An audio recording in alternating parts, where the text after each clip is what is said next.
Beginning, the invitation I didn't understand. I met Zhyren during the first week of the Interspecies Academy.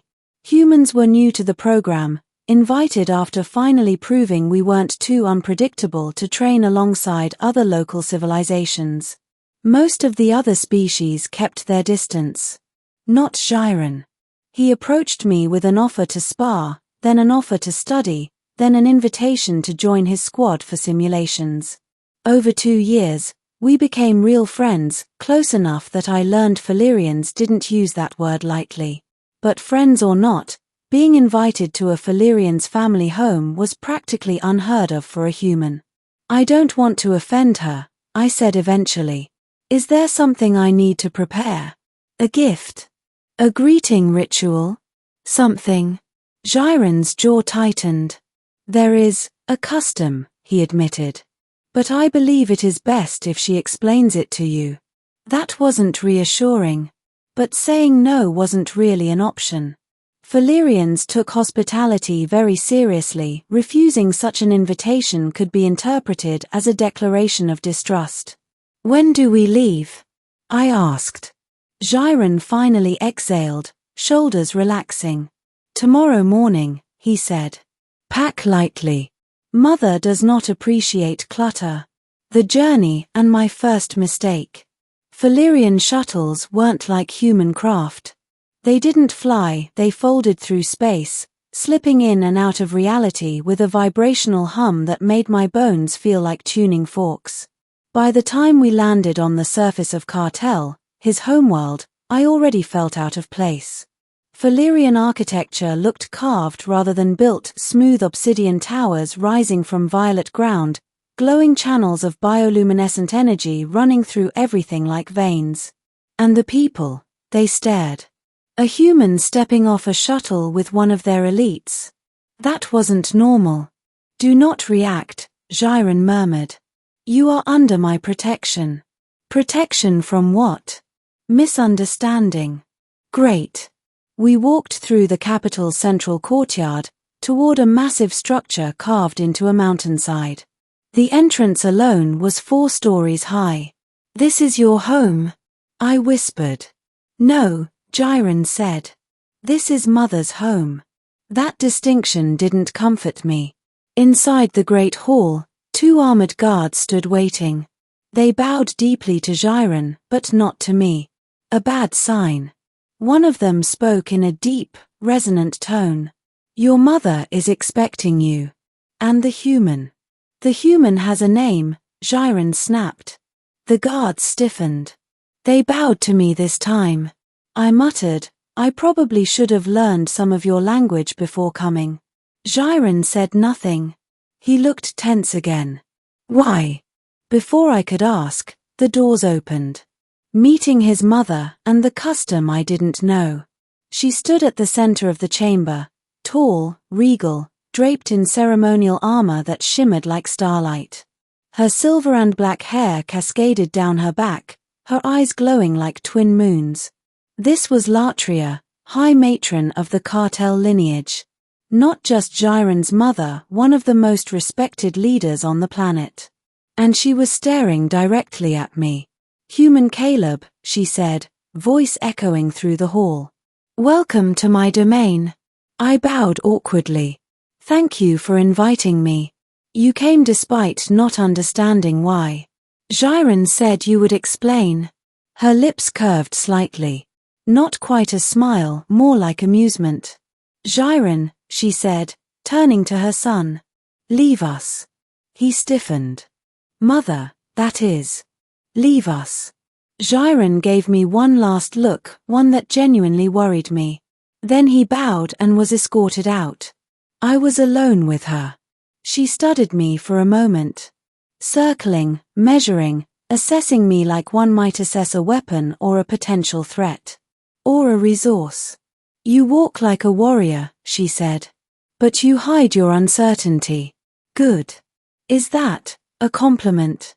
It is a trait we value. She paused. Now, do you know why I summoned you?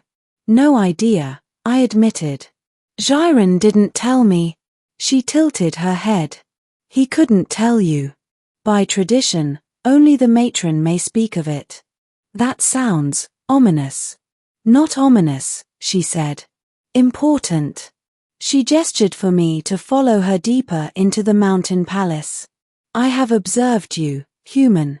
Observed your loyalty, your courage, your refusal to abandon my son even when others questioned your alliance. I consider him my friend, I said. That word holds weight among our people. And it is why you are here. She stopped in front of a circular room where glowing runes covered the walls. This, she said, is the Hall of Lineage. She placed her hand on a rune. It pulsed beneath her palm. You are here because Zhyren has chosen you. Chosen me for what? Her eyes locked onto mine. For bondkin consideration. I blinked. Twice. Bondkin? What does that mean? Falerians do not form emotional alliances lightly, she said. A bondkin is one chosen to stand beside a warrior not romantically, not as a mate, but as their most trusted partner. Their shield. Their counterpart. Their equal. I swallowed. So, like family? Closer than family, she said.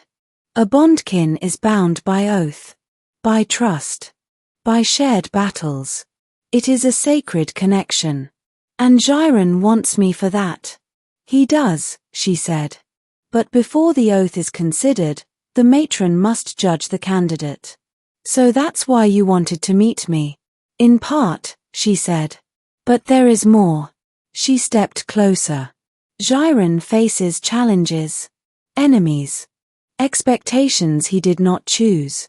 He will one day command legions, and he fears standing alone when that day comes. A knot formed in my chest. I didn't know he feared anything, I said quietly. You did not know because he did not wish to burden you, she replied. And yet you are already his anchor, whether you realize it or not. I exhaled slowly. So, this meeting is about testing me. Yes, she said. To see if you are worthy. Well, at least she was honest. The trials and what they revealed. I expected physical challenges. Combat drills. Reflex tests. Something intense. I was wrong. The first trial was silence. A room with no sound, no light, nothing but my own breathing for what felt like hours. A test of patience and inner stability. The second trial was truth. A shimmering orb projected visions, my memories, my fears, my doubts. I had to speak honestly about each one. Not to defend myself, but to understand myself. The third trial was choice. 3 doors, each leading to a different scenario: safety, strength, sacrifice. I chose sacrifice not because I wanted to be dramatic, but because in every simulation, choosing my own safety put others at risk. I couldn't do it.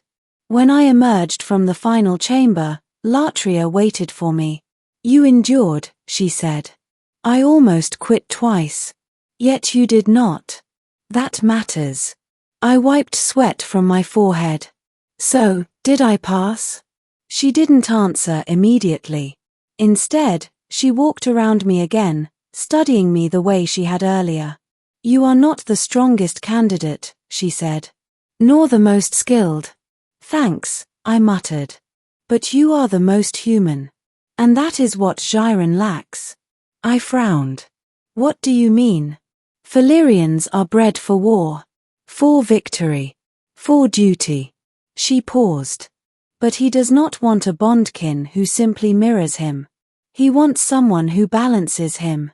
Something clicked. He wants someone who reminds him he's more than his training.